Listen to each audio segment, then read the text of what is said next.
మరి ప్రజలు మీరు ఏమంటారంటే 3 రాజధానులు మీరు విచ్ఛిన్నం చేశారంట. కానీ ఇక్కడ వీళ్ళు తీసుకున్నటువంటి ఇందులో కూడా 3 33,000 ఎకరాల్లో వినండి సోదరు, 33 ఎకరాల్లో కూడా అప్పుడు పవన్ కళ్యాణ్ గారు ఏమన్నారు, 33,000 ఎకరాలు అవసరం లేదు, 5,000 ఎకరాలతో రాజధాని బ్రహ్మాండంగా రాజధాని కట్టొచ్చు అని చెప్పి అక్కడ ఉన్నటువంటి రైతులకి ఆయన సంఘీభావం తెలియచేయడం జరిగింది. మరి ఎప్పుడైతే రైతుల దగ్గర సంఘీభావం తెలిపి ఆయన ఎయిర్పోర్ట్లోకి వెళ్ళి మంగళగిరి నుంచి హైదరాబాద్ వెళ్ళగానే చంద్రబాబు నాయుడు గారికి జరిగినటువంటి డీలింగ్స్లో మళ్ళీ మార్చారు పవన్ కళ్యాణ్ గారు. అంటే ఆయనకి అక్కడ ఉన్నటువంటి అమరావతిలో భూములు వాటాదారులకు వాటాలు వేసుకున్నారా ఏంటనే తెలియపరచాలి.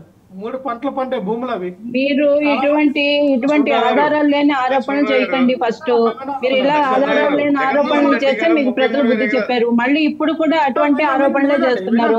ఎవరు తీసుకున్నారు, ఎవరు ఇద్దరు కాంప్రమైజ్ అయిపోయారు, ఏం మాట్లాడతారండి?